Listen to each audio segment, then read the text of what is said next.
All right, good afternoon, everybody. What's going on? This your girl Tiffany coming through live in effect.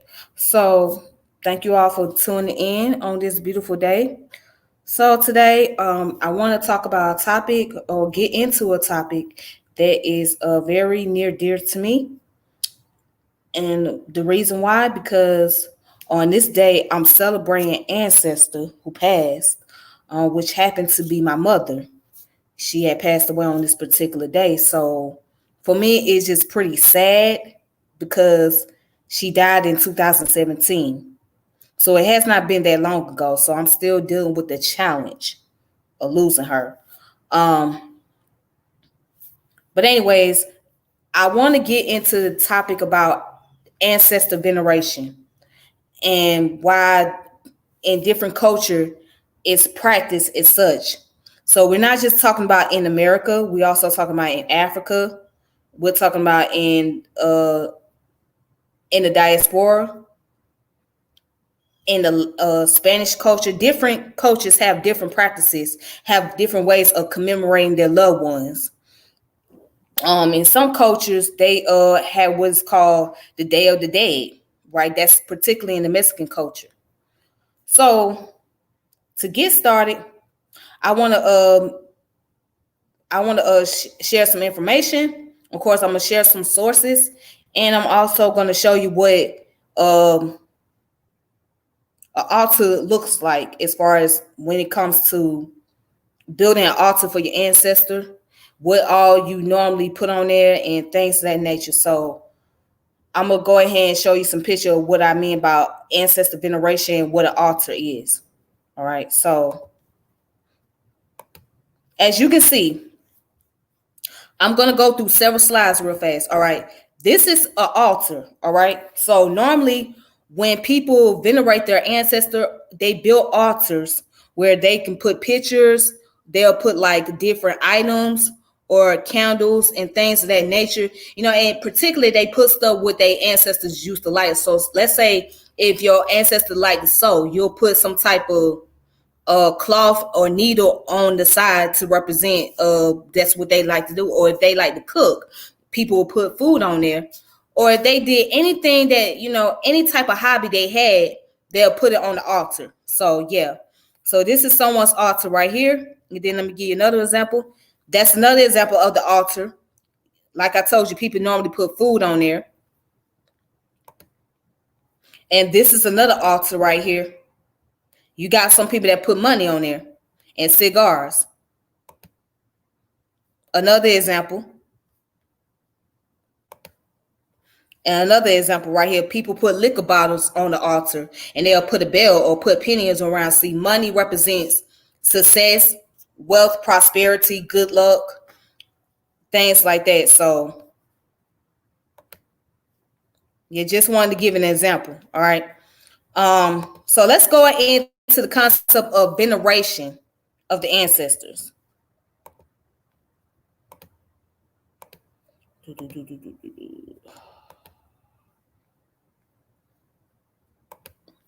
Okay.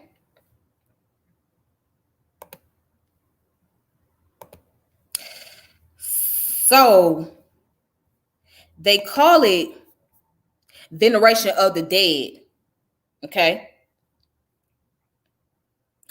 But we call it the ancestor veneration, or some call it ancestor worship. All right. Now, here it is. It's called the veneration of the dead, includes one's ancestor, is based on love and respect for the deceased. In some culture, it is related to beliefs that the dead have a continued existence and may possesses the ability to influence the fortune of the living. Some groups venerate their direct familial ancestors. Certain sect and religions, in particular the Eastern Orthodox Church and Roman Catholic Church, venerate saints as intercessors with God. The latter also believes in prayer for departed souls in purgatory. Other religious groups, however, consider veneration of the dead to be idolatry and a sin. In Europe, Asia, Oceania, African, and Afro-diasporic cultures. The goal of ancestor veneration is to ensure the ancestor continue well-being and positive disposition towards the living. And sometimes to ask for special favors or assistance. The social or non-religious function of ancestor veneration is to cultivate kinship values such as filial piety, family loyalty, and continuity of the family lineage. Ancestor veneration occurs in society with every degree of social, political, technological complexity, and it remains as an important component of various religious practice in modern times. All right. So now you got people that believes that, especially those who are in the Abrahamic religion, they believe that worshiping or venerating your ancestors is a sign of devil worship, or it's evil, or you're not supposed to worship the dead. You gotta let the dead be the dead and keep it moving. But then it's quite ironic, especially when it comes to Christianity, that you will see statues in the churches of so-called Jesus Christ, right? So Jesus died and rose on the third day. Are you not venerating the dead? Then you got those in the Catholic churches that got different saints and all this. So when people die, they become saints. Is that not venerating the dead? But it's quite all right. And then when they have communion, when they drink the blood, the wine's supposed to represent the blood of Jesus, and the bread's supposed to represent his, what is it? What they said? The bread's supposed to represent his flesh, and the wine's supposed to represent his blood. That's called, now they call that communion, right? That's ancestral worship, don't you think? That's venerating the dead. I mean, because you represent the wine as a blood and the bread as the flesh. But it's interesting. But yeah, in most Abrahamic religion, when you do that, that's considered as evil, demonic, spooky. And if you want to call it spooky, okay, it could be spooky in a way. Yeah, depends on how a person celebrated. But demonic, that's overboard. That's not demonic. Just giving respect to somebody who has passed away, especially someone in your family or someone that you admire. That's all. Okay, so let's go ahead and continue. All right, so real quick. So now let's look at the overview. Okay. It says ancestor reverence is not the same as the worship of a deity or deities. In some Afro-diasporic cultures, ancestors are seen as being able to intercede on behalf of the living, often as messengers between humans and God. As spirits who were once human themselves, they are seen as being better able to understand human needs than would a divine being. In other cultures, the purpose of ancestor veneration is not to ask for favors, but to do one's filial duty. Some cultures believe that their ancestors actually need to be provided for by their descendants, and their practices include offering of food and other provisions. Others do not believe that the ancestors are even aware of what their descendants do for them, but that their expression of filial piety is what is important. Now let's look at this term right here real quick, okay? What is filial piety?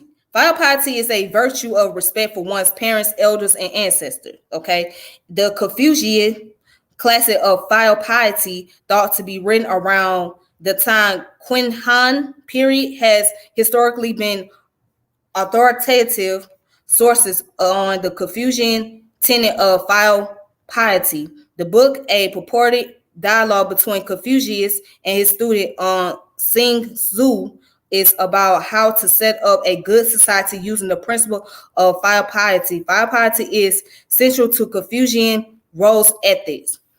Okay. So, based on that concept, you're paying respect and you're doing honors and you're doing the good deeds of those who came before you. So basically, that's what the term filial piety is: doing the good deeds and paying respect and being honorable to those who has passed on. All right. Down here it says most cultures who practice ancestor veneration do not call it ancestor worship. In English, the word worship usually, but not always, refer to the revering love and devotion according to a deity or God. However, in other cultures, this is an act of worship, does not confer any belief that the departed ancestor have become some kind of deity. Rather, the act is a way to express filial duty, devotion, and respect, and look at the ancestors in their afterlives, as well as seek their guidance for their living descendant. In regard, many cultures and religion have similar practices. Some may visit the graves of their parents or other ancestors, leave flowers, and pray for them in order to honor and remember them, while also asking their ancestors to continue to look after them. However, this world would not be considered as worshiping them, since the term worship may not always convey such meaning in exclusive and narrow context of certain Western European Christian tradition.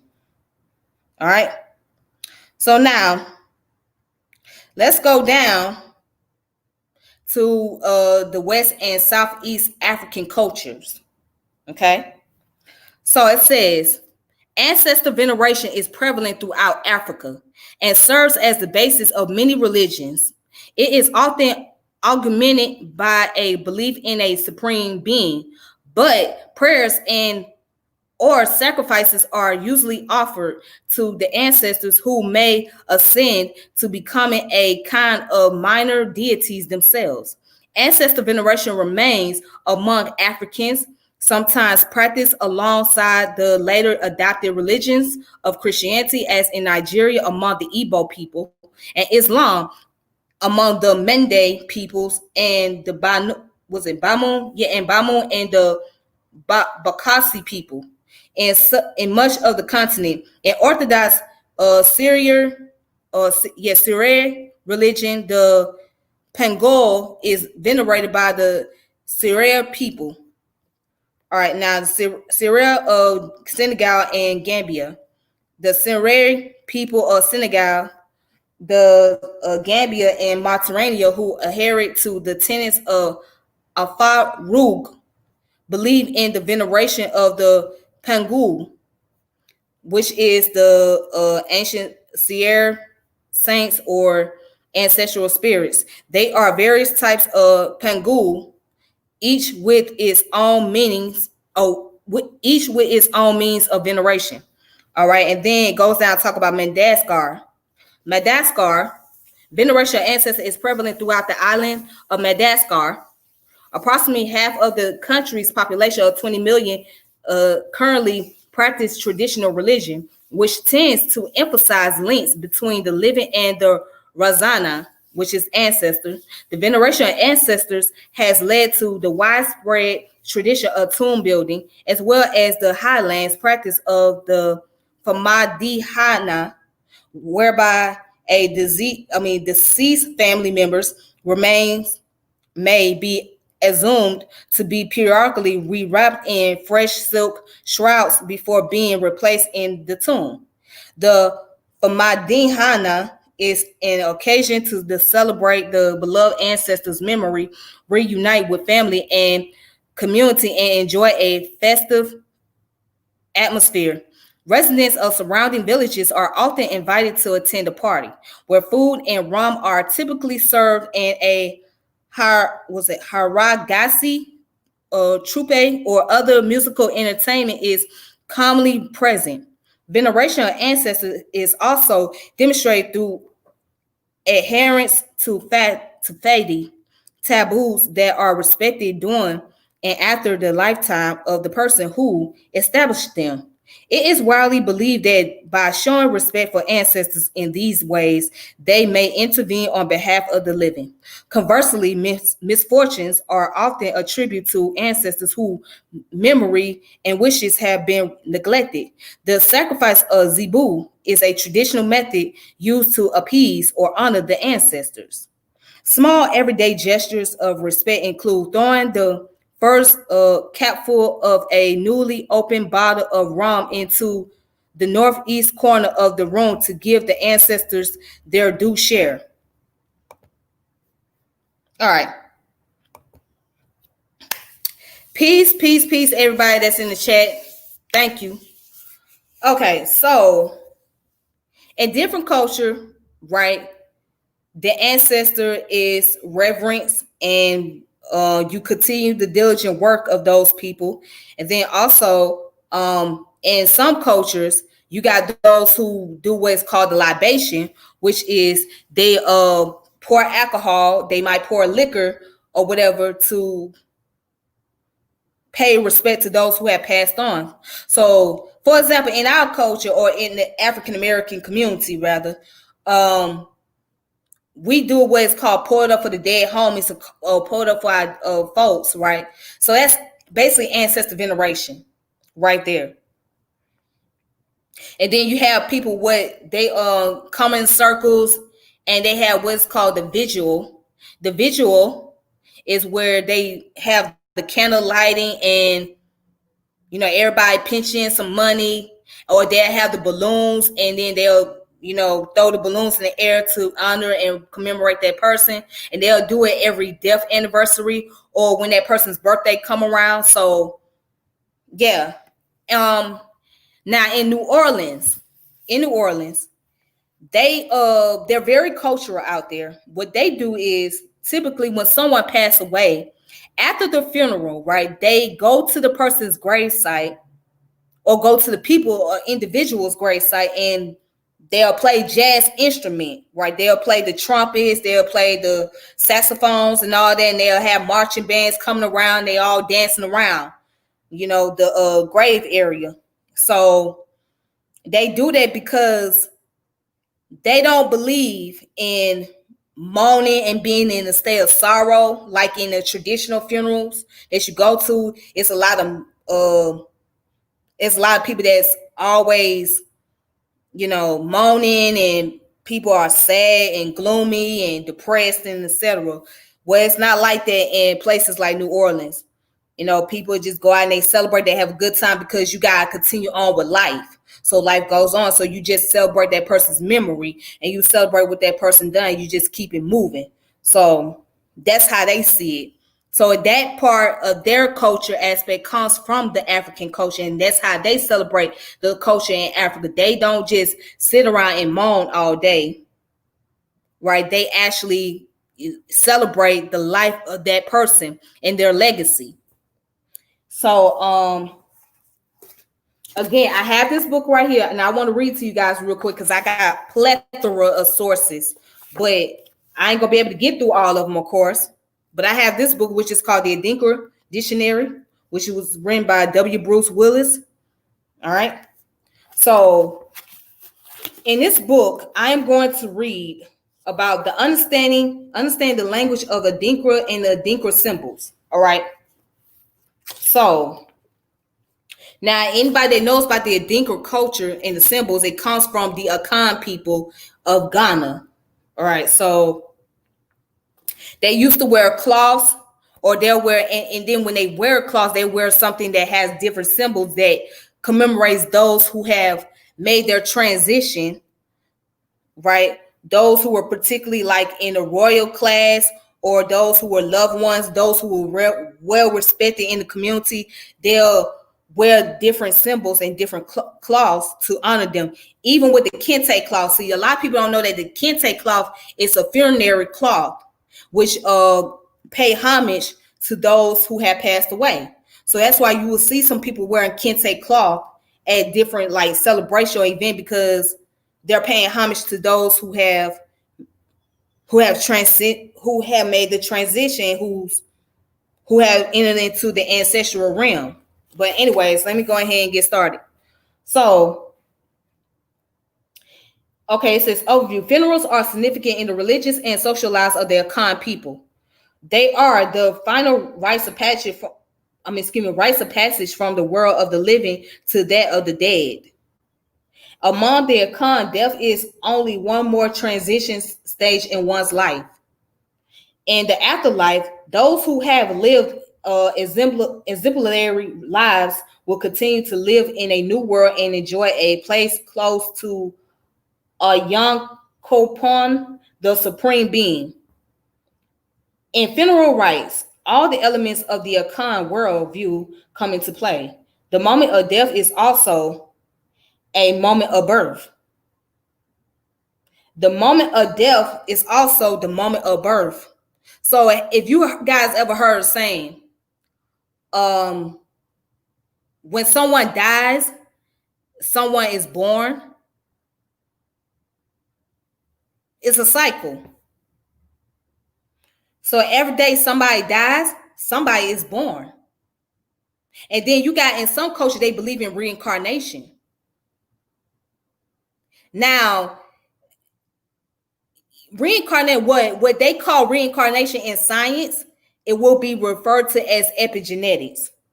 Okay, so they don't use the term reincarnation in the scientific world, but epigenetics represent that, because that basically means that you carry on the gene expression, right? Which means above genome, basically you got that gene expression of your ancestors, those who came before you. So you carry on their traits, you carry on their, whether it be their personality, their characteristic, their physical traits, all of that. It's inherent in you. So you inherit those traits. So your DNA remains the same, but your gene expression changes because you carry on the traits of those who came before you. You see what I mean? So, but anyways, yeah, and also there's another saying that says that life is the beginning of death. Life is the beginning of death, because each moment that you live, you still have a chance and possibility of becoming deceased while you're still here. You still, it's a possibility and chance. Doesn't mean that it's going to happen all of a sudden or it's going to be automatically, but it can happen at any given time. You never know when your time may come. You never know what may happen to you. So you can't, it's not always absolute that you're going to be able to see the next day or the next year. So the only thing you have is the moment. You know what I'm saying? So it's not absolute what's going to happen to you. So that's what it means when they say that life is the beginning of death. All right. But anyways,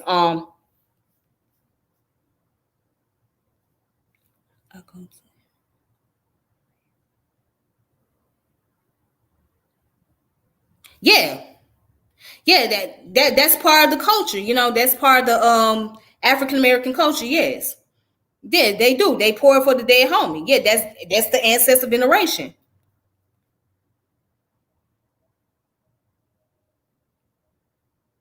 That's right. That's part of the veneration, brother. There is. It's part of the veneration process. Pouring up for the dead homie, that's ancestor veneration. All right, so let me go ahead and continue on real quick. Okay, and it says in funeral rites, all the elements of the Akan worldview come into play. The moment of death is also a moment of birth. Hence, the paradox of tears and laughter that characterize most Akan funerals. Funeral rituals reflect the relationship between the living and the dead, between life and the afterlife. The relationship between the living and the dead is on certain occasions. The ancestor, deceased relative, or departed famous persons of the community may be called upon in a special ceremony to guide, counsel, or watch over specific events or particular persons. So, like, every year I go to an event, right? That's it's like the Kwanzaa event. Okay, so one of the first principle of Kwanzaa is what is it called? Umoja. Yeah, it's Umoja, which is unity. So unity, Umoja represents unity. Okay. So one of the things that they do on that day, right? It starts on December the 31st, and then around midnight. Which is on what's that? That's not Christmas Eve. Hold on. Let me get the dates correct. Every year when they do the ancestor veneration, right? I'm thinking of way ahead myself. Okay, I think it's the day after Christmas. Sorry, it's the day after Christmas that they have a celebration, a Kwanzaa celebration, because Kwanzaa starts on the 26th of December. All right. And it ends all the way up to the 1st of January. All right. So every year they have like an ancestral celebration or ceremony. So what you do is you just you go and you just have a good time, you party or whatnot. Yeah, you have a good time, you party or whatnot, and then what you do is you after you do that, everybody come together, they have a libation. You got some brother that might do a Yoruba chant, and what you will do, you will write down the name of the ancestor, you put it in like a little jar, and so then they will have pictures or have a video of those who have passed away, whether it be someone in the community, somebody who was famous, somebody who was very local as far as like an activist or anything like that in that nature. So, people come together, they paint their faces. So I have did it a few times, painting my face a couple of times, basically, which means that you just venerate those ancestors. There's a song by Janae Aiko. If you guys familiar with Janae, Janae Aiko did a song with a rapper named Ty Dolla. It's called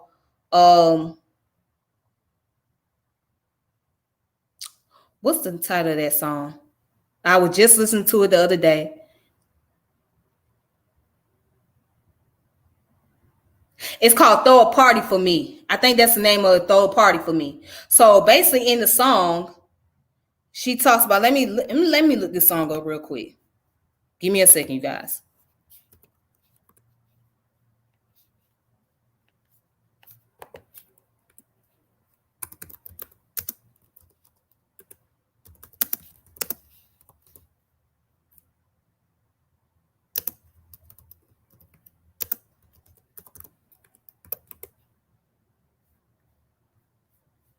Okay, so the name of the song is called Party for Me. That's the name of the song. It's called Party for Me. Yep, Party for Me. That's the name of it. So in this song, what she's saying is basically when I'm gone and when I'm passed away, just don't be sad. Just go ahead and celebrate my life as if I'm still here. Do all the things that we normally would do as if I'm still around. So right then that she basically talking about ancestor veneration in that song. Like when I made my transition and become an ancestor, just still celebrate me and celebrate my life, celebrate my legacy. It's a very nice song. It's a very nice song, but yeah. So anyways,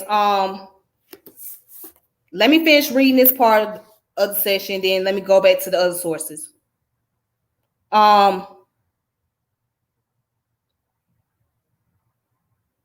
It says the relationship between the living and the dead is a practical relationship. On certain occasions, the ancestor, deceased relative, or departed famous person of the community may be called upon in a special ceremonies to guide, counsel, or watch over specific events or particular persons. This ancestral tradition is a practice in many African societies and is an important part of the social fabric of their communities. All right. And then it goes in and talk about the funerary arts. The Akan of Ghana have elaborated funeral and memorial services. A funeral to the Akan is not just a public display of sorrow, but a significant ritual process. In Akan culture, a funeral is not only a time of sorrow, but a time for celebration. During the celebration, there is drinking of liquor and palm wine, eating, fasting, the shooting of guns. Yes. We do that in our community as well, shooting the guns too, drumming, the singing of songs and the grace that praise and honor the deceased through lamentation and recitation of proverbs, popular sayings, and anecdotes. During the period of ceremonial mourning, both public and private, burial offerings and the use of ritual pottery are part of the funerary arts and rituals surrounding deaths in the Akan culture.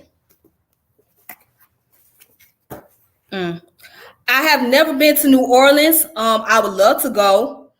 I want to go there. That's one of the places I want to visit because I like the fact that they are very cultural.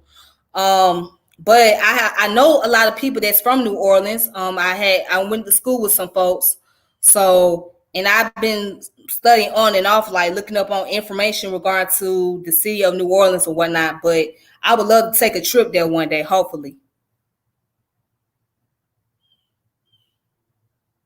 Right. And yeah, in New Orleans, they don't, yeah, they celebrate the death of the individual. Basically, they have the drumming, they have the marching band, they do the face mask, they dance and all that good stuff. Yeah. Right. And that's the thing. You don't want your loved one to mourn for you, but guess what? It's going to happen. That's going to naturally happen. You can't stop a person from crying.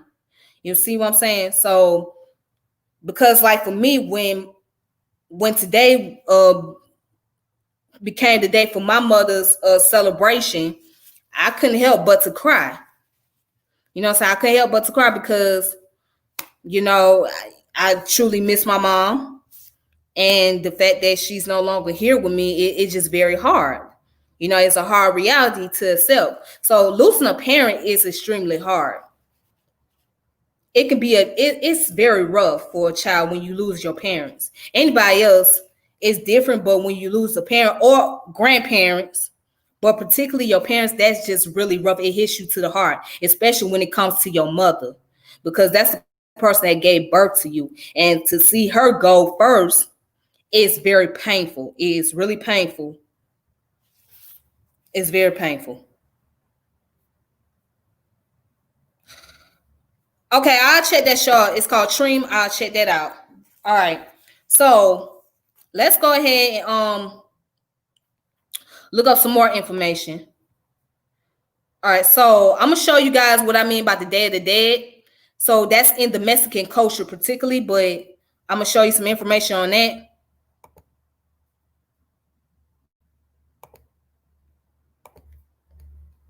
Okay, there we go. All right, so it's called the Day of the Dead. The Day of the Dead is a Mexican holiday celebrated throughout Mexico, in particular the central and south regions, and by people of Mexican heritage elsewhere. The multi-day holiday involves family and friends gathering to pray for and remember friends and family members who have died and help supporting their spiritual journey. In Mexican culture, death is viewed as a natural process of the human cycle, which it is.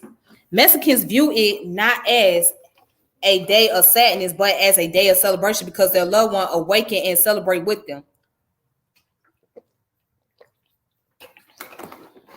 Excuse me.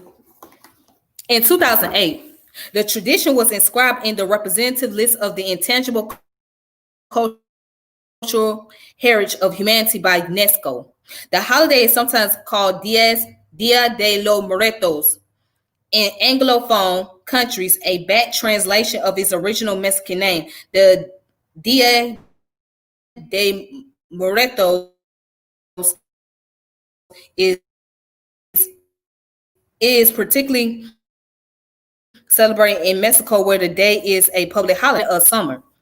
Gradually, it was associated with October 31st, which we call Halloween in America, November the 1st and November the 2nd to coincide with the Western Christian Triduum of Al Hallowtide, All Saints Eve, All Saint Day, and All Souls Day.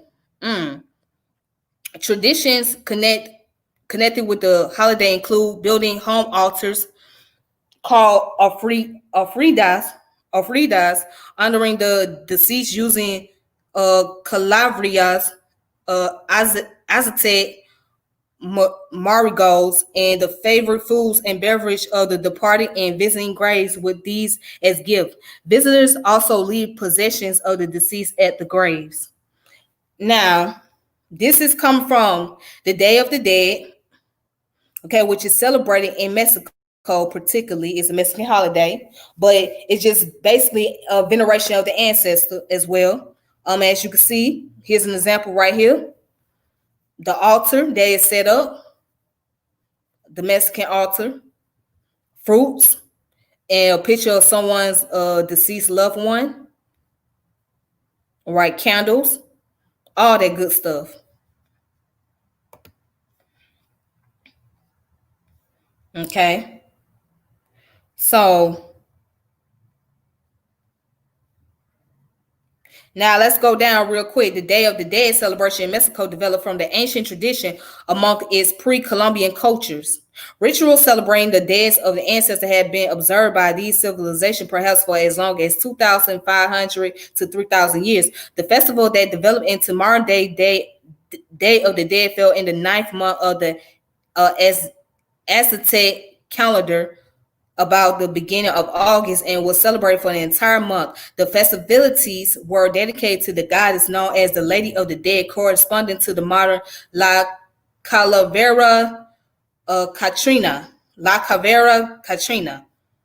By the late 20th century, in most regions of Mexico, practices had developed to honor dead children and infants on November 1st and to honor deceased adults on November 2nd. November 1st is generally referred to as Dia de los Inocentes, Day of the Innocents, but also as Dia de los Angelitos, the Day of the Little Angels.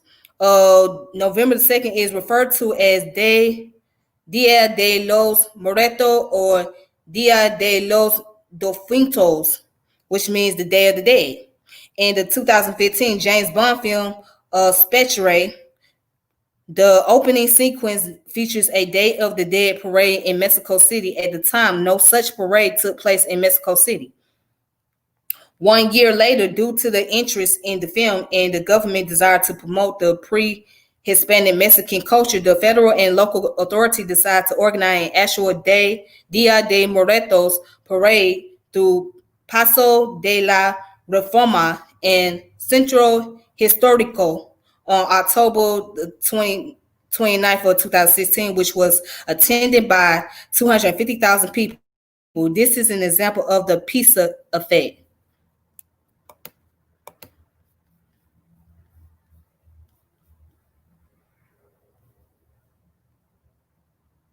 All right. So the Day of the Dead is just the same as Ancestor Veneration. That's all it is.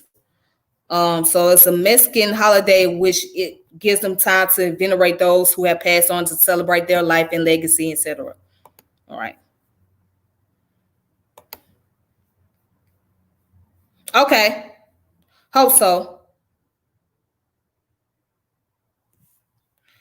All right then. So also I want to show you guys some sources.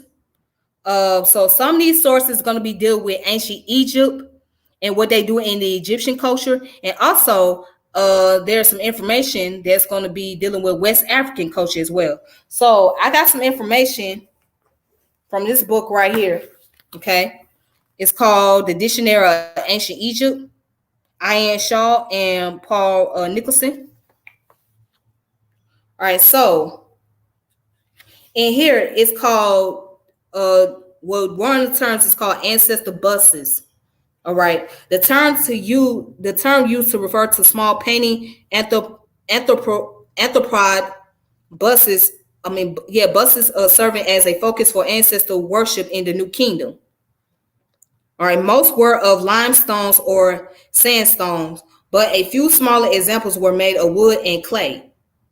They were rarely inscribed. The bust of Mut Mont shown below being one of the few exceptions, but the predominance of red paint, the typical male skin color in Egyptian art, suggests that most of them represented the men. There are about 150 surviving examples, about half of which derive from the houses and funerary chapels of the tomb workers at the village of Deir el Medina, the cult of the ancestors, each of which was known as Akir in Ra, excellent spirit of Ra, was an important aspect of popular religion among the villagers.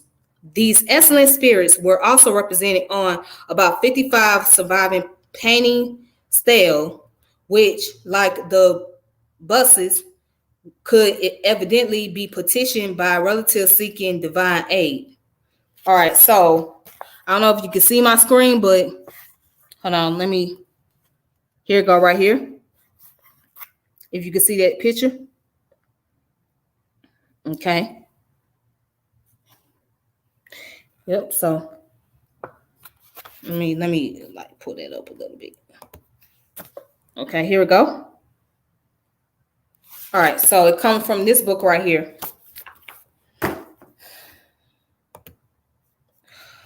All right, so let's see. I got a few more sources I want to show you guys. Like I said, it's a lot of source of information.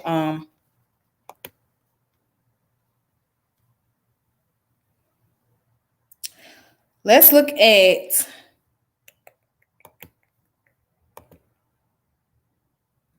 All right, so this information right here is deal with the oracle, ancestor cults, and letters to the dead. The involvement of the dead in the public and private family affairs in Pharaonic Egypt by Juan Carlos Moreno Garcia.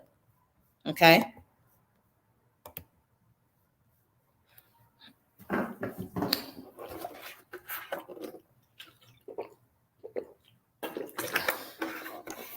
Okay.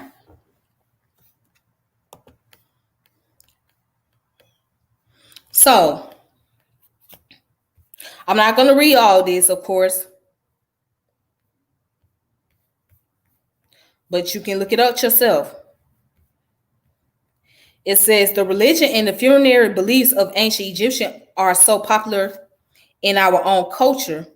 Let me highlight that. All right, let me zoom it up. All right, so the religion and the funerary beliefs of ancient Egyptians are so popular in our own culture that they have become the archetypal representation of the pharaonic civilization. Isis, Osiris, the royal tombs, and the valleys of the kings, the book of the dead, not to mention the pyramids or the mummies, are well known even for the general public, and they continue to capture the imagination of artists since the origin of Egyptology as a modern science at the beginning of the 19th century. Therefore, it would seem rather surprising to assert that our knowledge of private ideology and religion is less than satisfactory, even when solely considering the core elite of the state, the best documented sector of the pharaonic society. Unfortunately, this is indeed the case. When one thinks, for instance, about the richly decorated tombs of the Old Kingdom as invaluable sources of information about the beliefs of Egyptian officials, it cannot be obviated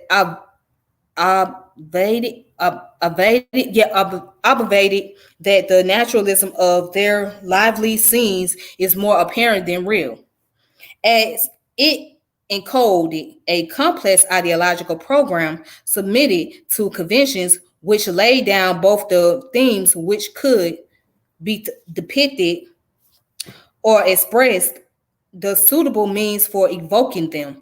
Another difficulty arises from the very location of most of the elite tombs during this period built around the funerary monuments of the pharaohs. As Egyptologists are increasingly aware of the significance of the architectural ideal landscapes, that is to say, of the ideological concept which presides over the form, arrangement, and location of monuments in a given area. Questions such as the reasons underlying the development of Memphite cemeteries are crucial for our understanding of the state ideology in the third millennium.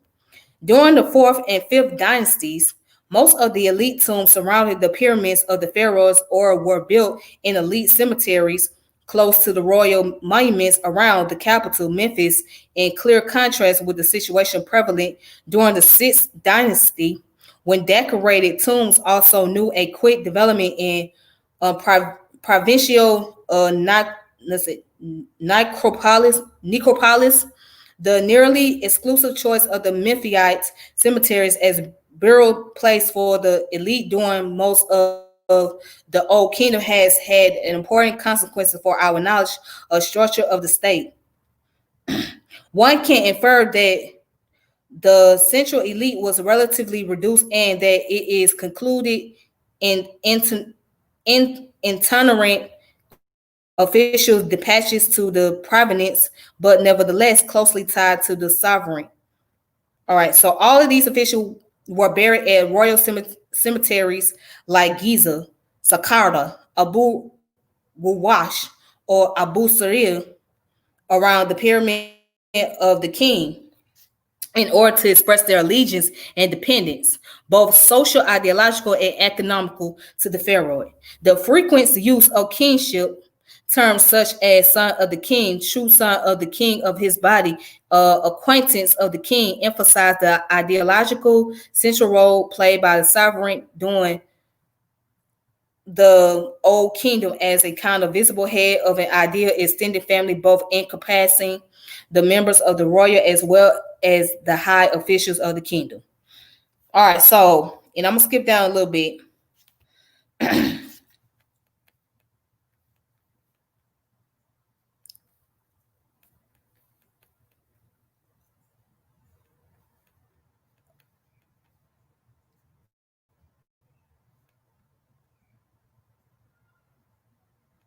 All right, so it goes down. It says the letters to the dead were one of the main innovation which flourished in the dominant of the Ren records. In an important study of Civi,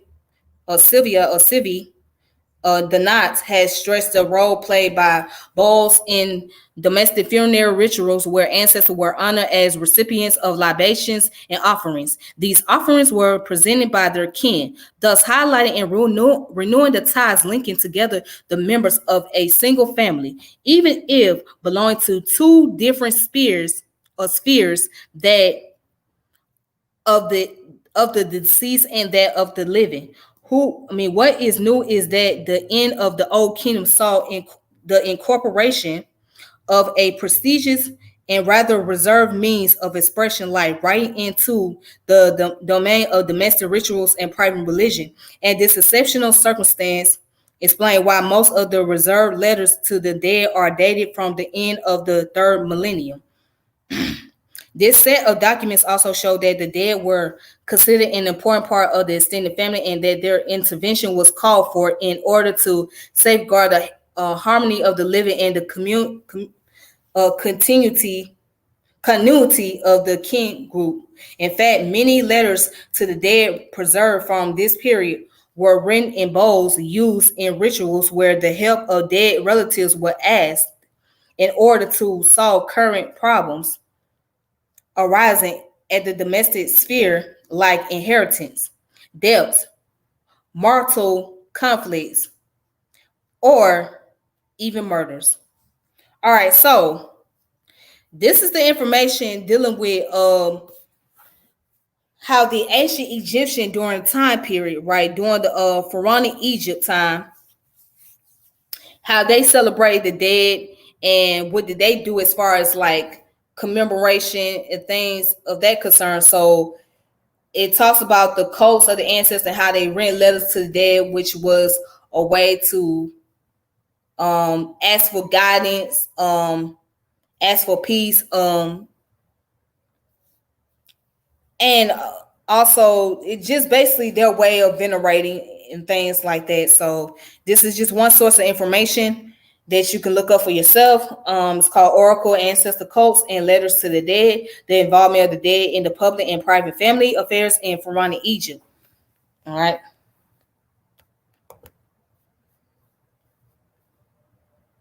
Okay, cool. No problem.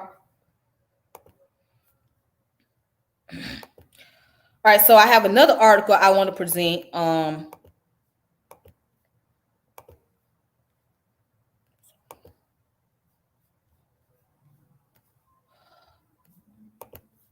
Okay, cool.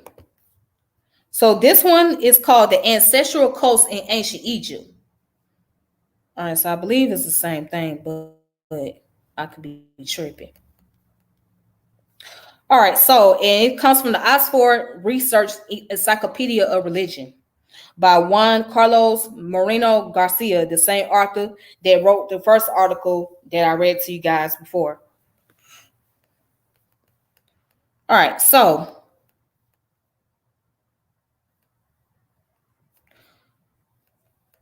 going down what it says, ancestral cults in ancient Egypt.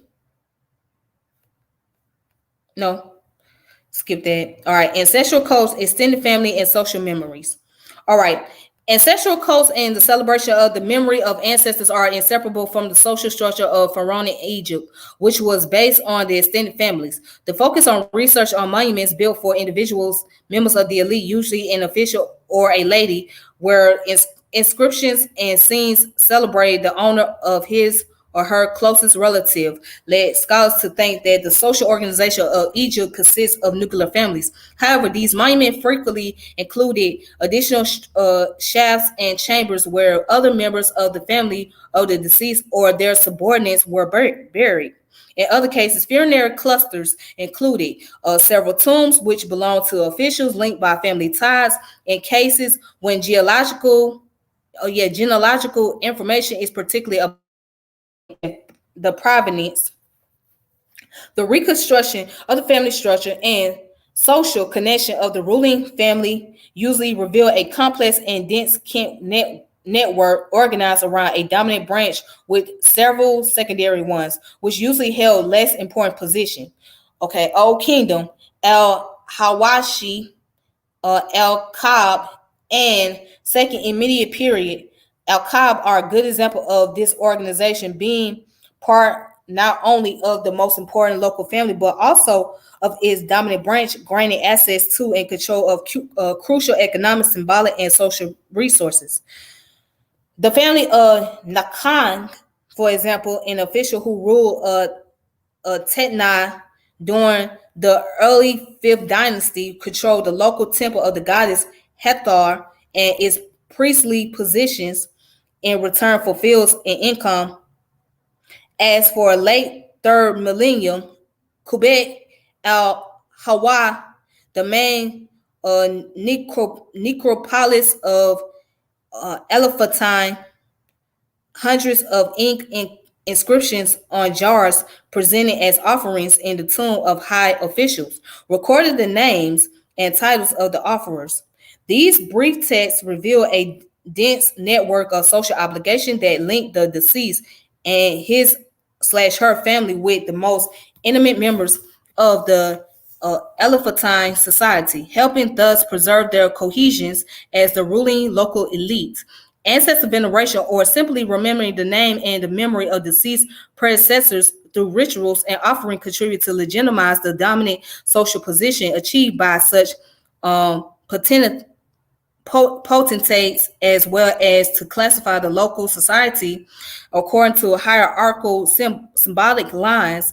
The declaration of passers around 1280 BCE in the necropolis at your side every day, that I may mingle with the great ones, the ancestors, and the effective spirit, is a good illustration of these ideals.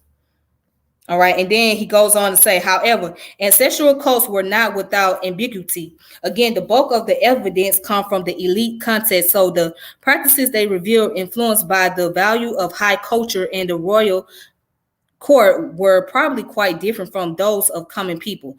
Monumental decorated tombs and the use of writing produced cultural landscape in which greater individuality as well as a certain emancipation from family values help create a distinctive social memory, addresses to future peers, not only to one's kin. The appeal to the appeal to the living ones inscribed on many monuments was addressed to passerby, asking them to recite the name of the deceased in order to keep his memory alive.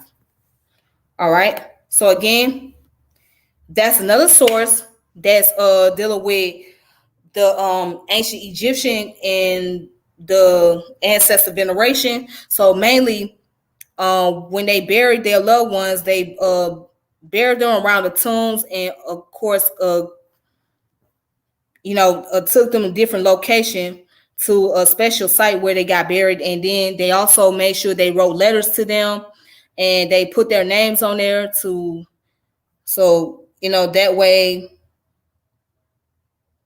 they'll know who. I mean, it's their way of saying, this is me. This is the person a letter to you to express my love and my affection and to honor you. So they had their own way of doing that, and this is during the very ancient time period of the pharaonic, means the time of the pharaohs, and then the pharaohs are like the king in Egypt. So yeah,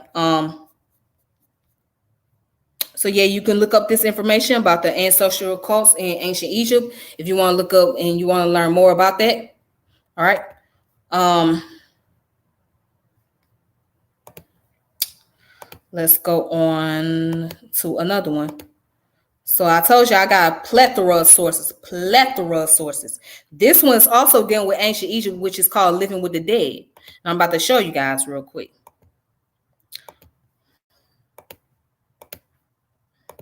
Okay.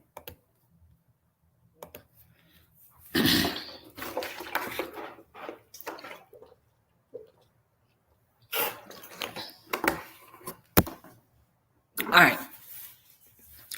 I'm here. I'm back. Okay, cool.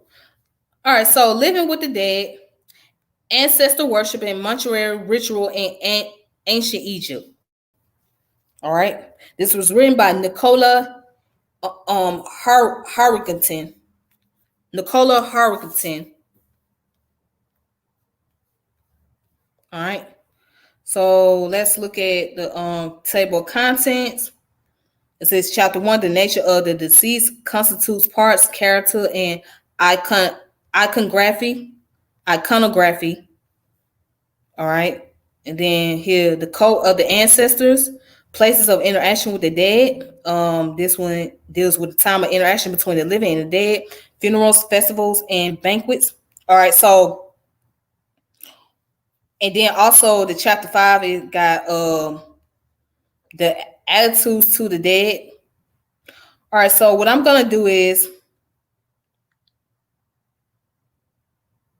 I'm gonna read the introduction, then I'm gonna skip down to chapter 4. All right. So yeah, let me go ahead and look at the introduction.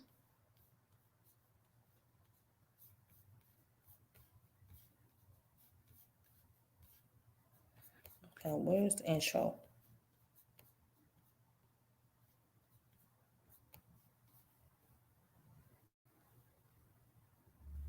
Okay, so right here it says, although the relationship between the living and dead has been touched upon in several general studies, some more specific articles, the phenomena of ancestor cults and associated activities in Egypt have not been covered in great depth in this book, which evolved from my doctoral thesis. I addressed the issues of ancestor worship, drawing together a diverse range of sources in order to present as complete a view as possible.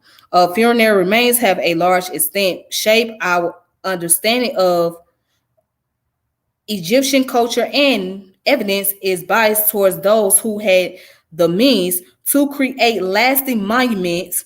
The specialized nature of sites such as Deir al-Medina or Amarna may mean that the beliefs and practice of their inhabitants were entirely incompatible with those of people living in non-elite settlements about which comparatively little is known. Anthropological data is used in shedding some light on gaps in our knowledge that can only be satisfactorily filled by future excavations. The purpose of incorporating an ethnographic example is how to show that the ancient Egyptians were not alone in their behavior in relation to events such as death and childbirth, and to offer insights from other cultures where relevant evidence is lacking. This concern with presenting a less westernized view of ancient culture has been expressed over the last generation in Egyptology and the social science and anthropology and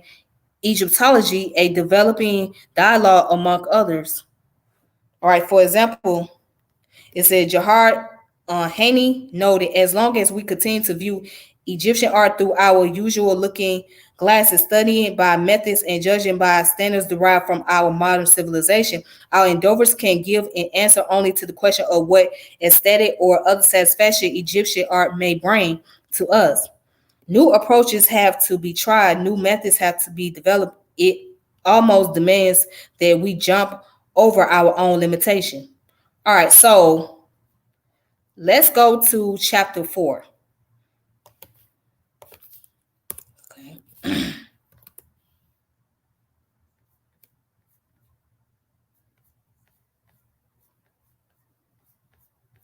Let me see.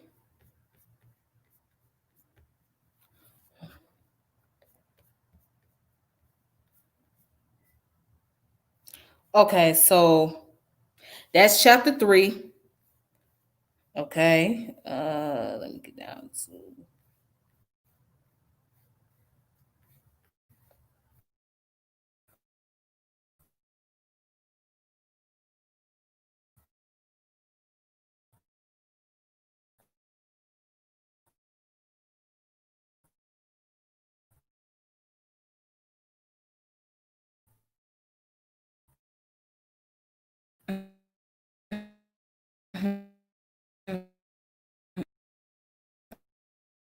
I want to get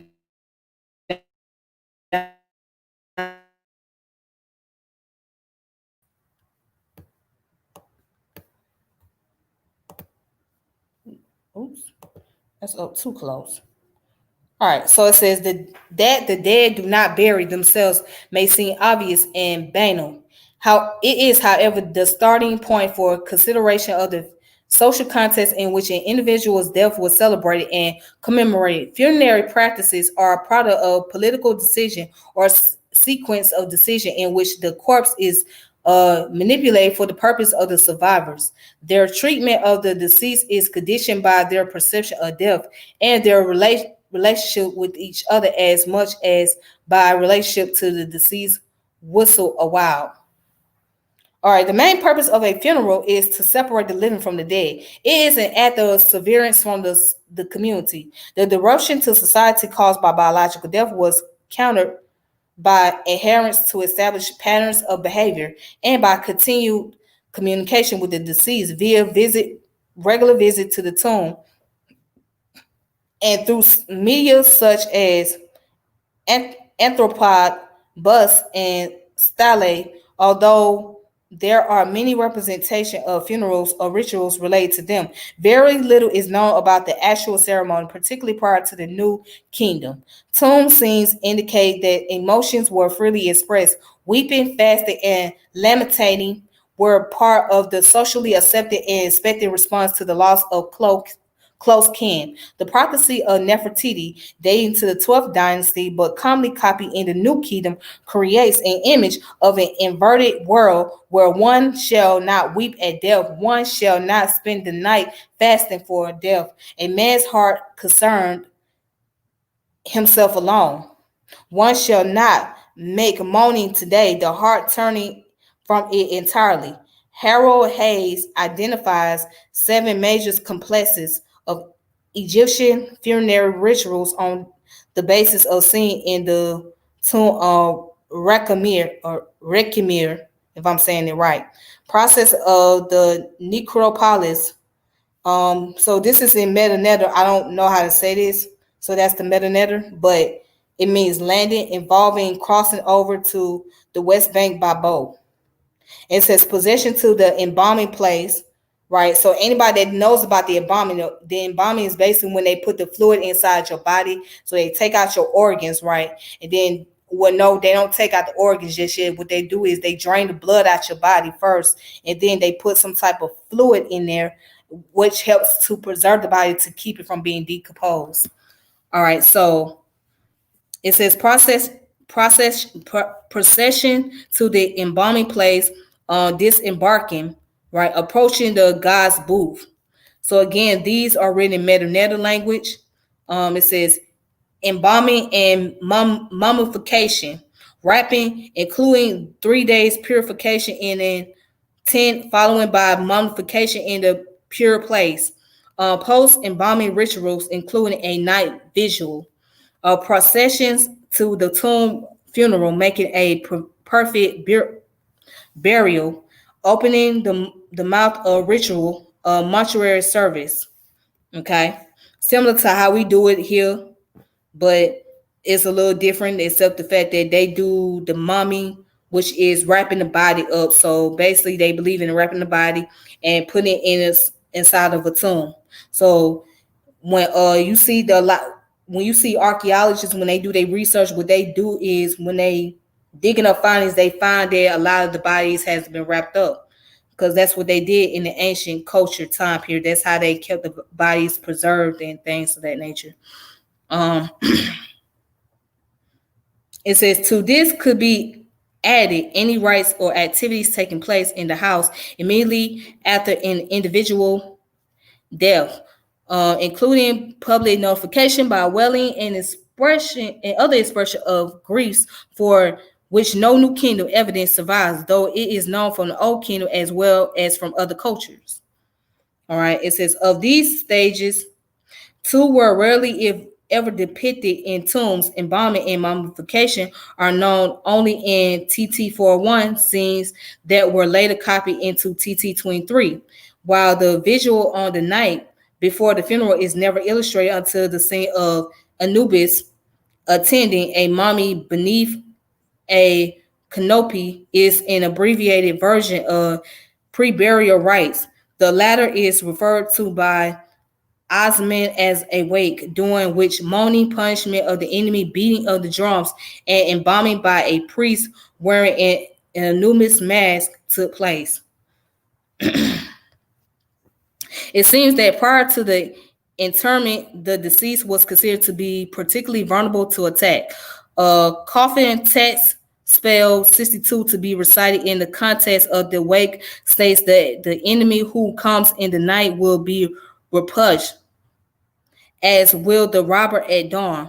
Whereas in many societies, much of the ritual at funerals is aimed specifically at settling the volatile and disoriented spirit of the recently dead. The night rituals were apparently aimed at preparing the corpse for a theoretical eternity and protecting it, as well as mourning the individual's death.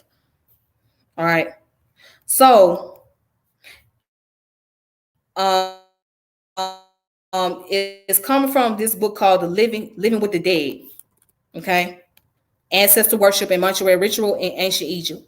So you can look it up yourself. You can find it on Amazon if you want to look up more information about ancient Egypt and how they buried their dead, their loved ones, and celebrated and whatnot. So,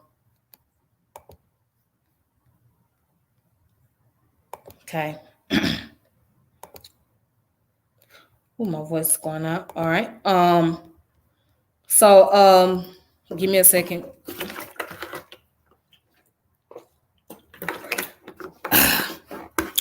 Woo!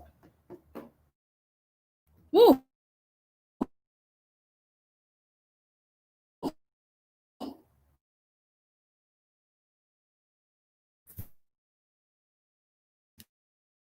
So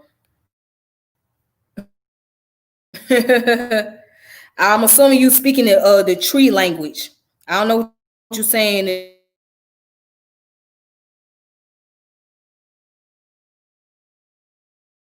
African languages. So you gotta translate that to me what you're saying. Boom, Lulu, Ibase. I don't know. That sound like the Yoruba. That sound like tree. So I'm not very good with tree language. You gotta tell me what that means.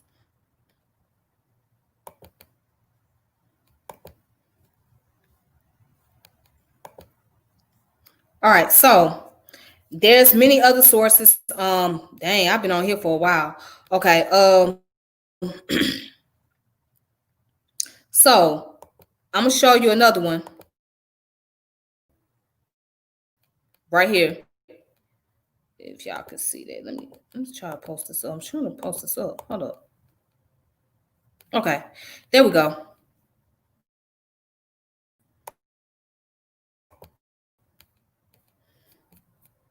The eternal ancestors are of the Central African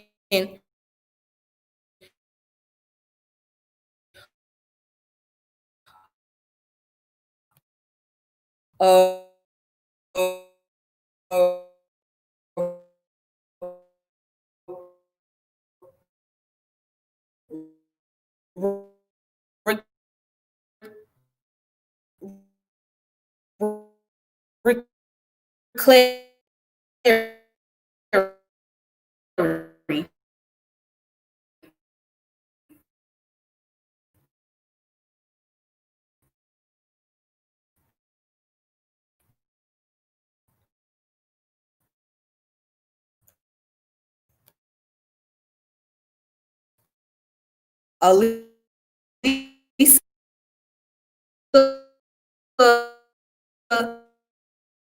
La Gamma, right? These art forms emerged from the society that produced them. The celebration of ancestors at the root of its all is the unifying theme of eternal ancestors, the art of the Central African reliquary, which opens at the Metropolitan Museum of Art in New York October the 1st, 2007, and run through March the 2nd, 2008. The expedition brings together some of the most outstanding works in both American and European public and private collection, including the Dapper and Quai Branly Museum in Paris, the Volker Kunde Museum in Berlin, and the Barbier Moller and Ethnographic Museum in Geneva, among many others. The sum of 120 sculptures designed to accompany a reliquary is in symbols from in symbols come from 14 distinct traditions and 5 contemporary African nations: Cameroon, Equator, Guinea, uh, Gabon, Republic of the Congo, and Democratic Republic of the Congo. The African masterpiece at the core of this exposition demands that we explore the sources of their greatness. During the 19th century, they were among the earliest works from sub-Saharan Africa to be collected by Europeans. Many of the highlights in Eternal Ancestor have been featured in surveys of African art since the pioneering Niger Plastic by Carl Einstein, blockbuster exposition such as African Negro Art, 1935, or Primitivism in Modern Art at MoMA in New York, as well as Africa, Art of a Continent, organized by the Royal Academy in London.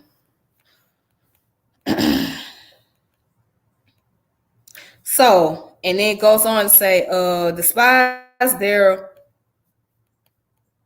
prominent international visibility throughout the 20th century, however, the role they play in their lives of the communities for which they were created has been largely ignored. The challenging of this exposition is to advance a comprehension of their significance as elements of reliquaries or reliquaries, if I'm saying it right, in equatorial Africa.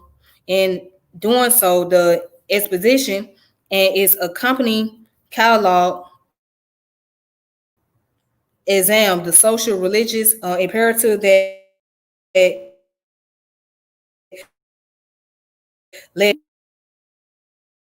works. All right, so this artwork here it says reliquary in symbols, standing male and female figures holding horns and reciprocal Fang people in Goomba group, Southern Cameroon, Lakunde Valley, 19th century wood, beads, and metal antelope horns and fiber feathers. So it says these figures have a place of honor in the men's house in a corner or at the base of the central pillar. All right. So here's one of the artwork right here. And here's another artwork. Ooh. It says by the late ninth century, a distinctive reliquary genre in France preserved relics identifies with individual saints within costly vessels designed to invoke the original form of their contents. This practice, which appears to have originated in the East, is evidenced in relic recital that range from full-length figures to bust and head reliquary with contents Pakistani Kushan period late first century sheaths with gold, copper, and crystal, pearl, and turquoise. All right, so there's another artwork right here, and then here's another one. And this group supposed to represent the Kotuk people, Mindubu group, Gabon, Upper Ongue River.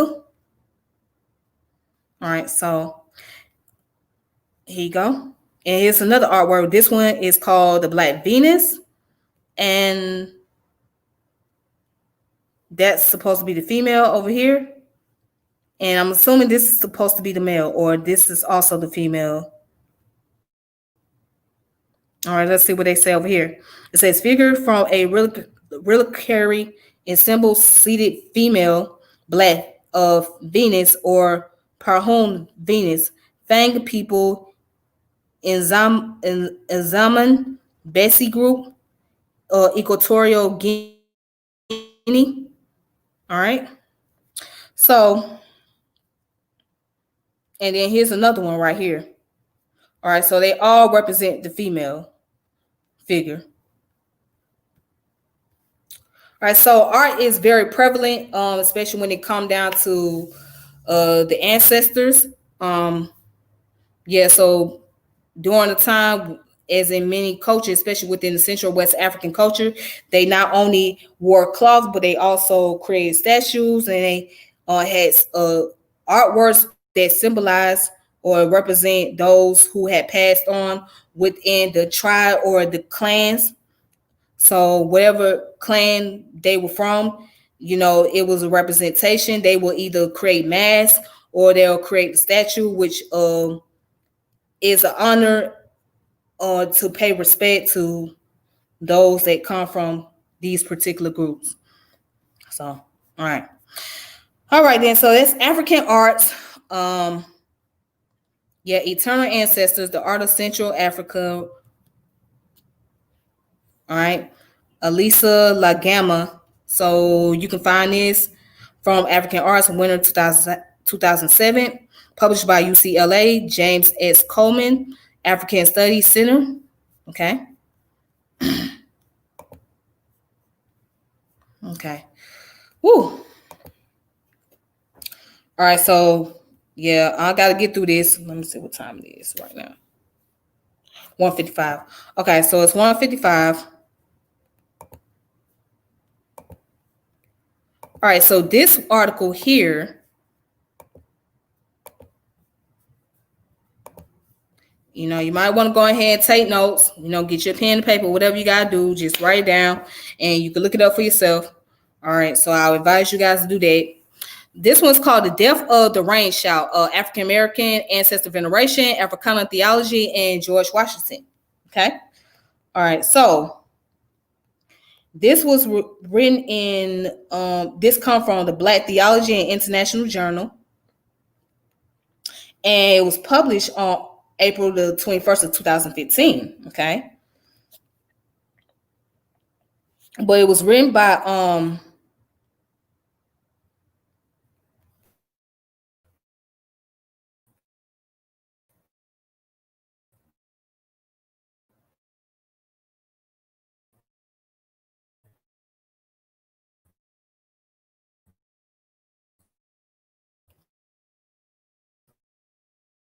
it was written by Bryson C.M. White. So what I'm going to do is I'm going to read these first two right here. Okay. So it says, this article is birthed out of my intrigue with the ways in which African religion has influenced the Christian practices of African Americans. This inquiry is limited in scope to how African ancestor veneration impacted the African American church in its beginning, and how the instruction should return to the practice within contemporary Black ecclesial settings. I understand that there is a plurality of religious expression within the Black community, both within Africa and also those in the diaspora, but my inquiry does not include these expressions. The article will follow a format that begins with African concept of ancestor veneration and concludes with suggestion on how this practice should be incorporated within African American church context. First, I will define ancestor veneration, the function it holds within African society, and the problems that Western society has with the practice. I will then detail through historical analysis how a form of ancestor veneration survived the Middle Passage and the process in which it was stamped out of African American church life. Following this historical analysis will be my critique of how ancestor veneration is practiced within Western society. The subsequent analysis will be critique of how the contemporary African American church traded in venerating its ancestors for those repellent with the American society. Following the critique of the contemporary African American church, I will give my understanding of who should be venerated within Black church congregation. I will conclude the article with a suggestion on how to incorporate ancestor veneration within our churches. All right, so I'm gonna start right there. Now, there are some churches in Black churches, right, that do practice the process of ancestor veneration. For example, now where I'm at, they have a church which is called the Shrine of the Black Madonna. So the Shrine of the Black Madonna, right, is a Pan-African church. All right, they base their beliefs on the Bible, whatnot, but they also believe in ancestor veneration. They do believe in libation. They believe in calling out the name of the ancestor, paying homage and all that, especially when they have Black history class. And I used to go there a lot every, what was it? Yeah, I used to go there a lot every Saturday when they had the African American class. So yeah, so they believe in veneration. So you got Black churches that do practice that, but there are those who, again, against the practice of ancestor veneration, libation, all that. They don't subscribe to the Pan-Africanism and stuff. So, but let's continue with the article. All right, so it says, who are the ancestors? To give a background on what type of ancestorship Africans brought with them to America during the slave trade, I will briefly discuss the function of ancestorship in West Africa in a more general sense. In African religion, the ancestors are a divine community of the noble and exemplary dead, which exists between those living on this earth and those who are no longer on this earth. John Mbiti calls them the living dead because they are still alive in the collective memory of a family or a communal group of people and interact and affect lives, although they are dead. Alternatively, Robert Hood calls them spiritual superintendents of the family affairs. In contrast, Western understandings of African ancestor veneration, not everyone who dies have the ability to become an ancestor. In order to become an ancestor, one have to have led an exemplary life, had children, died of old age, and should not have died from a taboo disease such as snake and spider bites. Within this selection process of who becomes an ancestor lies an important element of African cosmology. Namely, it is God in conjunction with other ancestors who bestows the title of ancestors on the deceased. The ancestors within African traditional religions provide strong bonds between the living and the dead by giving people a sense of identity and history. Then it goes on to say, the relationship between the ancestors and the living can be seen as interdependence, a dependence of the earthly community on the benefit action and protection of the ancestors, and interdependence in that a covenant between the ancestors and the living is established. Hood outlines 5 reasons why ancestors are venerated in Africa. A, ancestorship and parenthood are highly prized in African social status. B, veneration of the ancestors is really the ritualization of filial piety. C, Observing the ancestors maintain communal living between the living and as well as between the dead and between the living and the dead. D.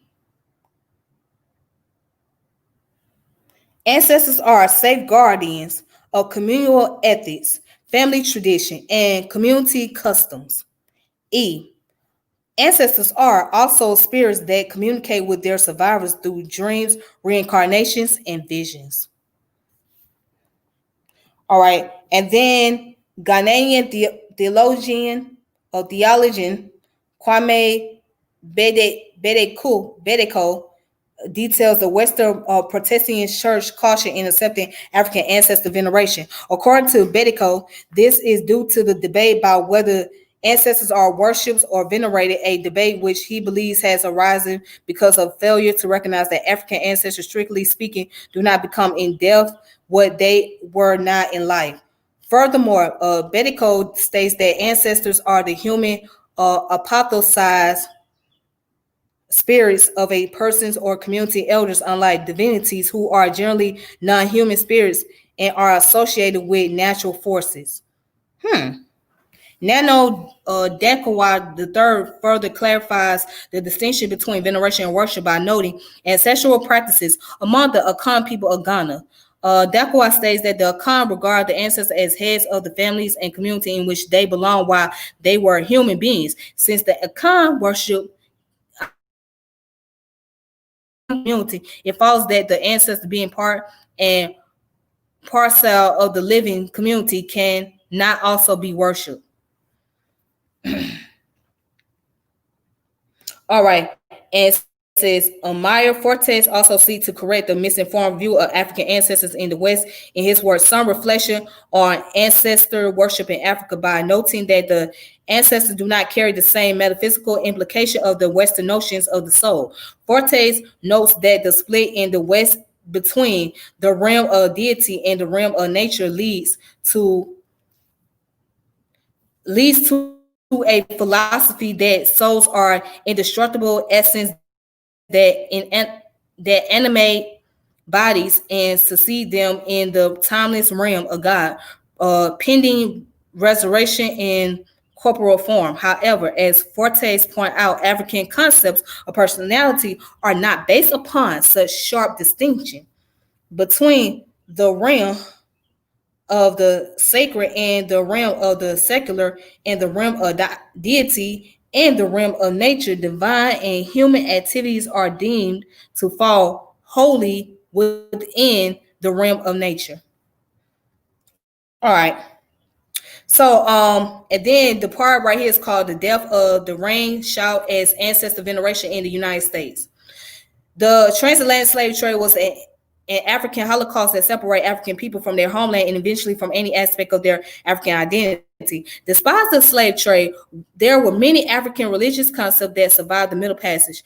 The majority of Africans brought to North America to be enslaved were from the central and western areas of Africa, from Congo, Angola, Nigeria, Dahomey, Togo, the Gold Coast, which is now Ghana, and Sierra Leone.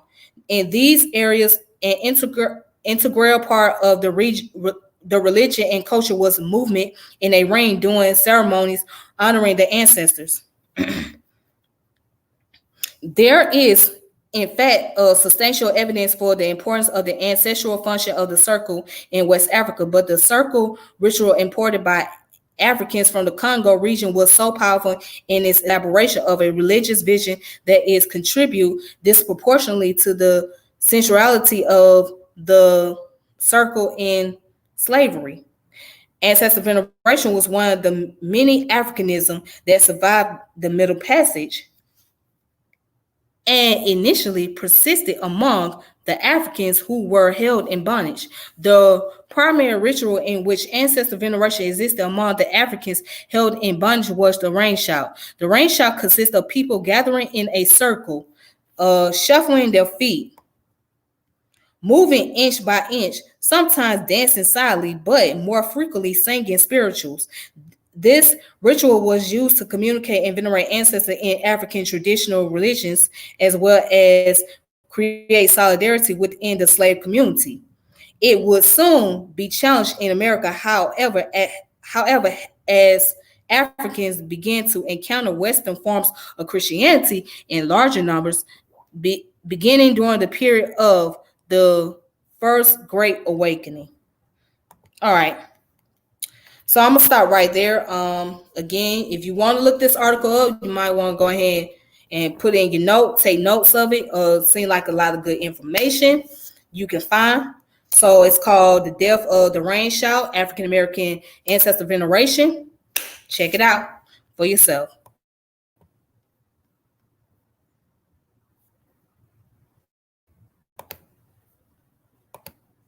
All right, so I got two more articles.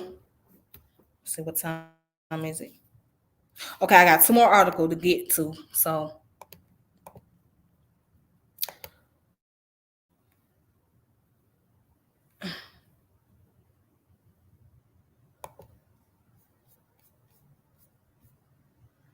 all right, so right here, you guys can see. All right, so right here, this article is called "The West African Roots of African American Spirituality." And it was written by Will Coleman in 1997. All right, it was published online on December the 4th of 2007. Okay. And the name of the article is called Peace Review. Okay. All right, so it says West African roots of African American spirituality. So yes, in our African American spiritual culture, you will find a lot of West African roots that has been incorporated into it. So let's see.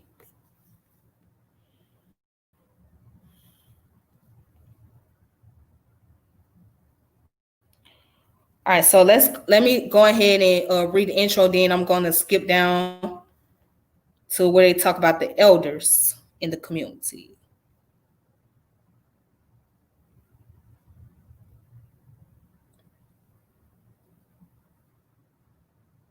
All right.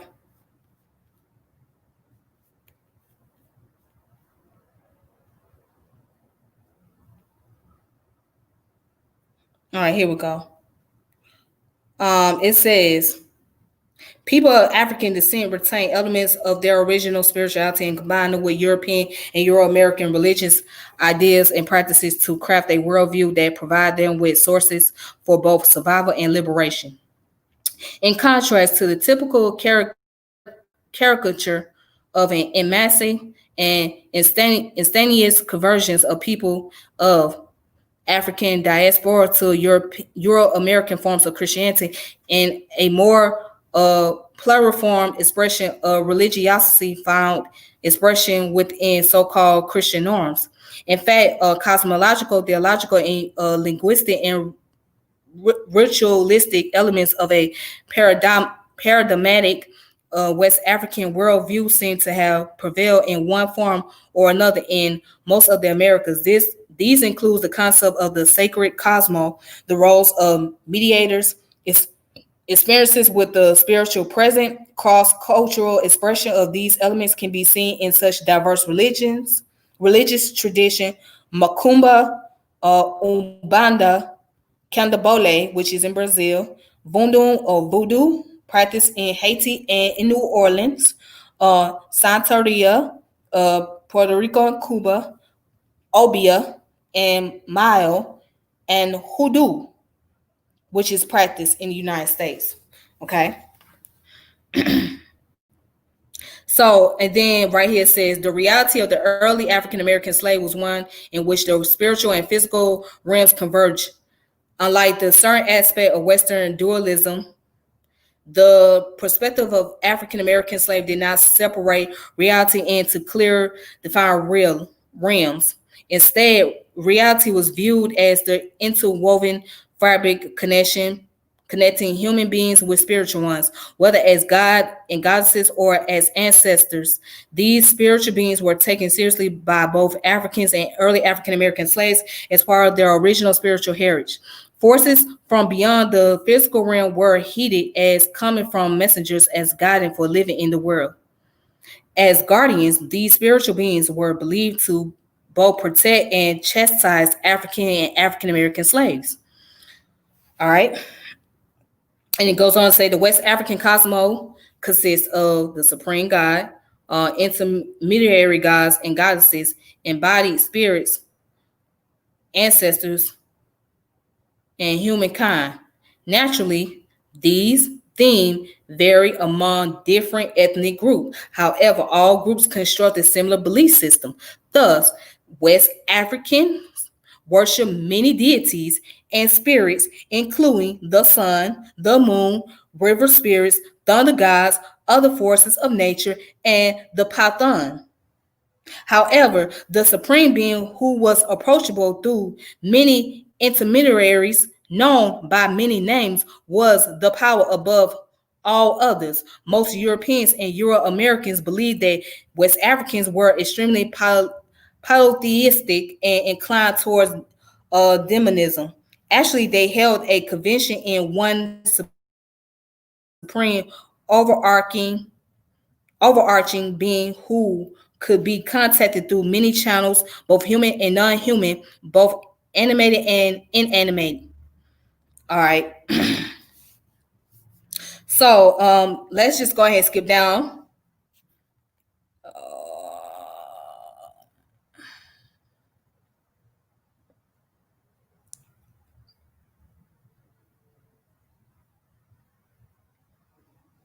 So this article talks about the connection between the West African spiritual practice and the practice that's taking place here in America in the African American community.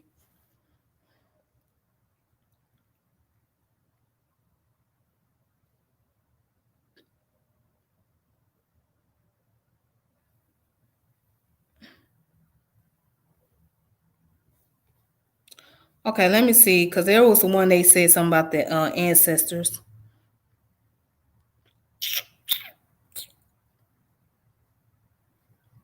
Give me a second.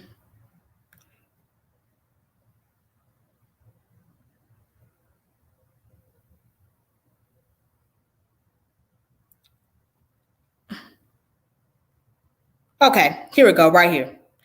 All right. It says in varying degrees, both West Africans and African American formed society that combined the cult of the gods with ancestor worship, magical practices, and ritualistic performances throughout the Americas. The deities and ancestors were often fused into one system of worship, gods and goddesses on the hand and venerations on the other. Furthermore, it was believed that dead ancestors watched over their descendant either through aid or to reprimand them, depending on whether or not they received proper respect. Each family group worshiped ancestors who intervened in their lives when appropriately venerated. Otherwise, vengeance would be incurred from a wrathful ancestral spirit. In addition to rewarding or reprimanding their descendants through visitations from the other world, it was commonly believed that ancestors could reincarnate themselves in their descendants. This was especially true if the newly born child resembled a recent deceased relative. From this perspective, both the very young and the very old were considered to be significant points of contact with the spiritual world. At the end of the spectrum, infant and very young children were believed to be very susceptible to both positive and negative influences from the spiritual realm, and therefore had to be attended with special care. At the other end, older people being closer to death or transition were highly respected as community elders, a community that included both human beings and spirits. In this sense, respect for the elderly was an extension of ancestor veneration. In both cases, though the very young and very old were thought of as crucial points of contact because they lived in a sacred space between two worlds. The infants had recently come from the world of spirits, while the elderly were returning to it. Let's read that part again. The infants had recently come from the world of spirits, while the elderly were returning to it. Consequently, both were more amenable to influences to influences from powers immediately unavailable to other persons, with the exception of the priesthood or human mediators who are discussed below. All right. So, as you can see,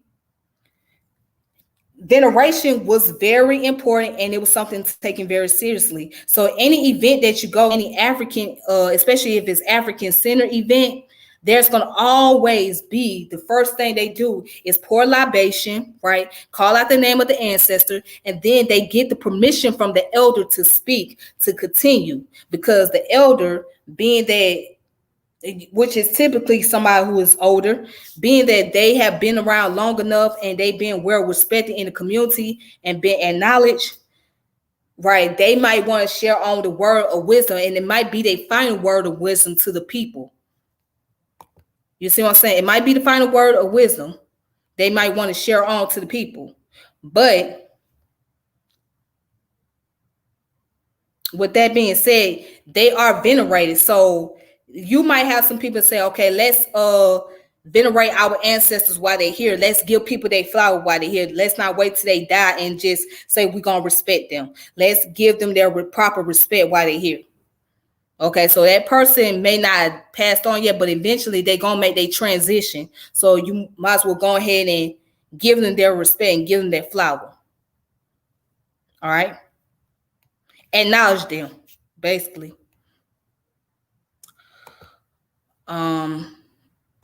Okay. So, and then here's another information right here, and I got to get going.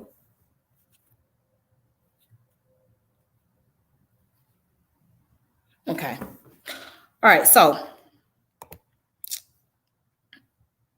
now if you guys can see that, post it up. All right. So this is called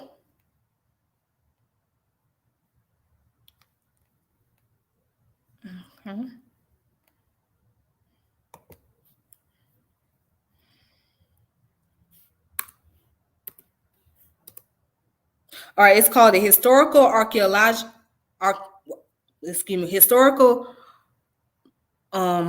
I cannot even say the word right now.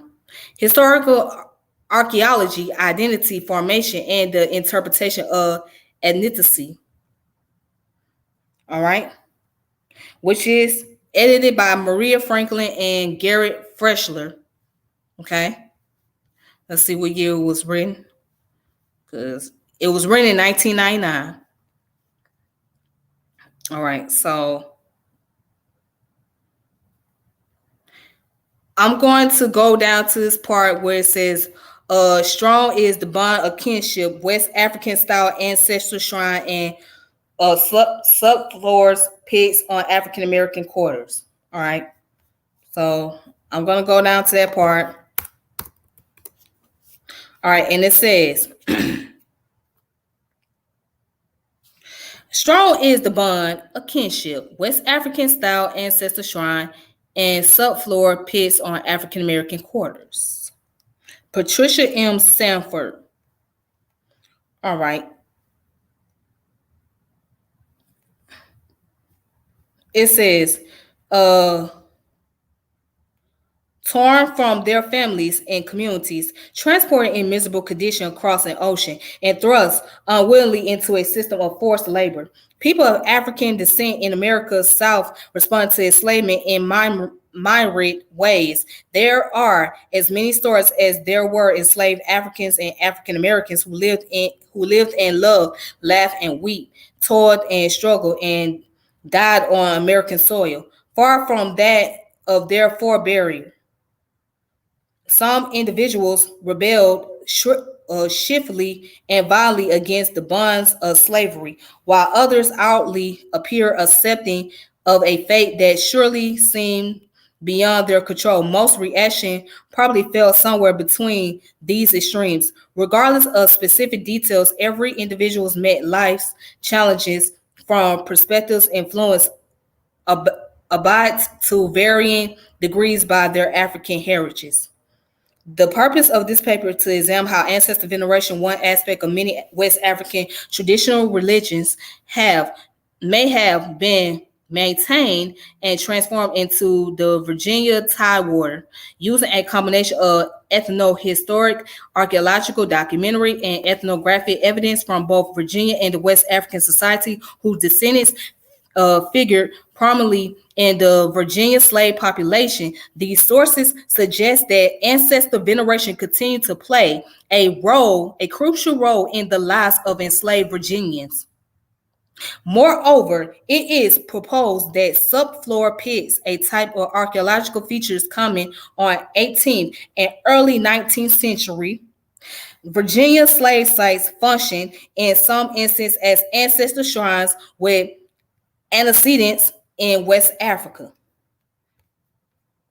The paper opens with with a brief discussion of the concept of ethnic identity and how such identities could have functioned for Afro-Virginians. Oh, keyword Afro-Virginians.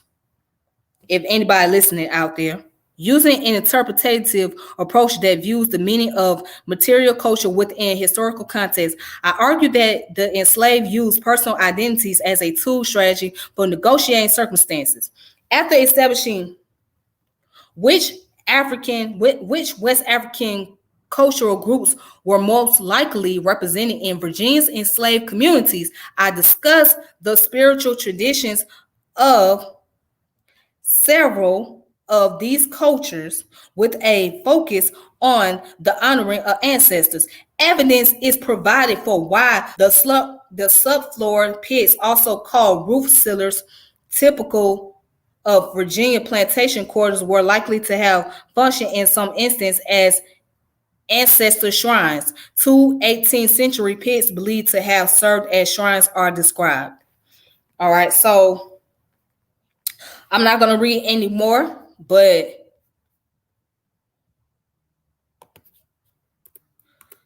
it's called Historical Archaeology, Identity Formation, and Interpretation of Ethnicity. Okay, you can find it for yourself. You can go look it up. You can download this, the PDF. You can download the PDF. Just type it in and download it. All right. So you will find some information on the West African culture and African American culture and ancestor and all that good stuff. All right.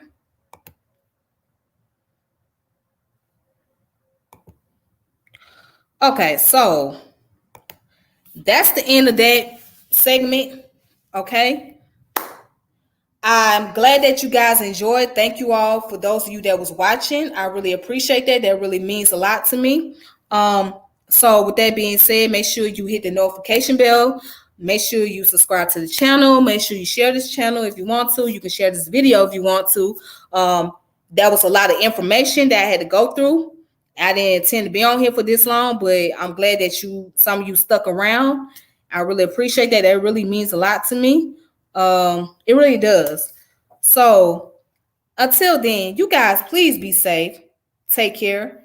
And remember, always commemorate your ancestors, those who has been there for you, those who have made it possible for people like me and you to be around. Those main ancestors who was on these ships that came from their homeland, from their continent, and was forced to work here and labor. Commemorate those ancestors. Commemorate your loved ones. And as of today, I feel a lot better now that I've done this because it helped me to get through the process. You know, it helped me to get through, the challenge of losing somebody that was very close to me, which was my mother. So, yeah, it really helped me out a lot. So, yeah, I intended on doing it yesterday, but I was not in the mood. I was not really in the mood to do so, but yeah, I'm here. So thank you all for watching. I really appreciate that.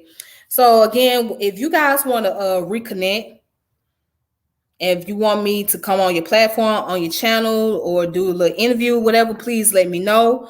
Go ahead and hit me up on Tiffany French on Facebook, or you can also hit me up on Instagram, which is Tiffany French 1989. Then I have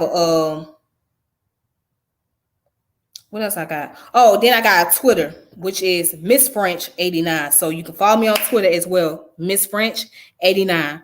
Okay. So other than that, y'all have a good one. All right, peace. Until next time.